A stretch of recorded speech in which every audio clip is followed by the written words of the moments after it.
অসাধারণ ডাকা, দুর্দান্ত ডাকা জয়, দুর্দান্ত তানজিদ হাসান তামিম। ডাকার কামব্যাক করতে একটু কি দেরি হয়ে গেল, একটু কি লেট করে ফেললো, নাকি ডাকার এখনো সময় আছে? ডাকা কি পারবে প্লে অফে উঠতে? সে সুযোগ কি ডাকা রয়েছে? তা নিয়ে আলোচনা করব।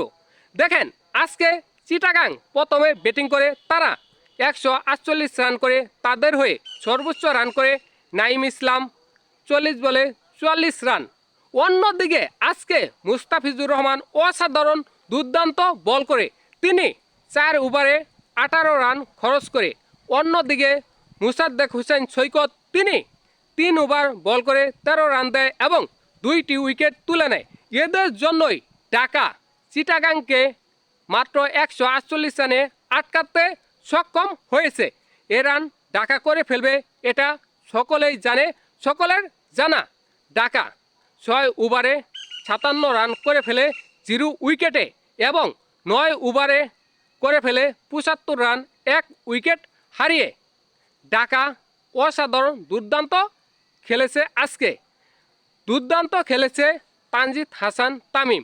আজকে তানজিদ হাসান তামিম করেছে 90 রান, লিটন কুমার দাস করেছে 25 রান। ঢাকা 8 উইকেটে জয়ী 11 বল হাতে রেখে। তাহলে কি ঢাকা প্লে অফে যেতে পারবে? ঢাকা কি সুপার ফোরে যেতে পারবে? এটা কি ঢাকার দ্বারা সম্ভব? দেখেন, ঢাকা আজকের ম্যাচ নিয়ে 10টি ম্যাচ খেলে ফেলেছে, তাদের জয় হলো 3টি, তাদের বাকি রয়েছে 2টি ম্যাচ। ঢাকা যদি ওই 2টি ম্যাচ জয় লাভ করে তাহলে ঢাকা একটি সমীকরণে সুপার ফোরে যেতে পারবে, প্লে অফে উঠতে পারবে। দেখেন, রংপুর সুপার ফোরে চলে গেছে, বরিশাল চলে গেছে, চিটাগাং কিংস চলে গেছে, ধরে নেন। তাহলে বাকি রয়েছে একটি আসন, সে জায়গায় কে যাবে? ঢাকা, খুলনা, রাজশাহী নাকি সিলেট? দেখেন, খুলনা 7টি ম্যাচ খেলেছে, 3টি জয় এবং 4টি পরাজয়, তাদের বাকি রয়েছে 5টি ম্যাচ। ওই 5টি ম্যাচের মধ্যে খুলনা 3টি ম্যাচ জয় লাভ করতে পারবে না। ওই 5টি ম্যাচের মধ্যে যদি খুলনা 3টি ম্যাচ জয় লাভ করতে না পারে, সেক্ষেত্রে তাদের পয়েন্ট হবে 10, 5 ম্যাচ জয়। অন্যদিকে ঢাকারও পয়েন্ট হবে 10, 5 ম্যাচ জয়লাভ করতে পারলে।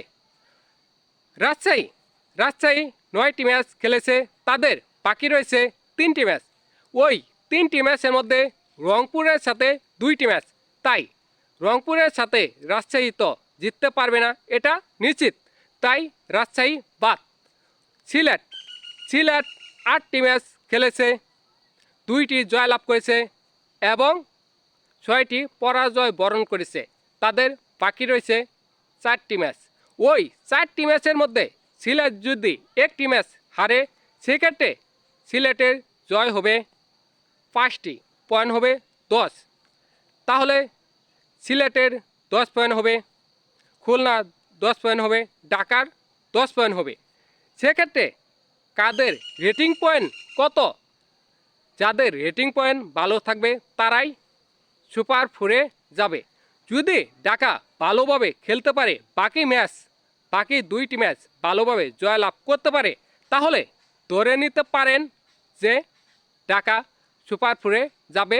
ঢাকার এখনও সময় আছে, ঢাকা 2টি ম্যাচ জয়লাভ করতে পারবে, কারণ ঢাকার হয়ে দুর্দান্ত ফর্মে আছে তানজিদ হাসান তামিম। আজকে সে 90 রান করেছে, তার এবারে বিপিএলে রান হয়ে গেছে 420, যা অসাধারণ, যা দুর্দান্ত। অন্যদিকে লিটন কুমার দাস তিনিও ফর্মে রয়েছে, ভালো খেলতেছে। এক ম্যাচে করেছে 73, তারপরের ম্যাচে করেছে 125, আরেক ম্যাচে করেছে 70, তিনিও অসাধারণ ফর্মে আছে। যদি বাকি 2টি ম্যাচ ঢাকা ভালোভাবে জয়লাভ করতে পারে, তাহলে ঢাকার দ্বারা সম্ভব সুপার ফোর নিশ্চিত করা, ভালোভাবেই সম্ভব।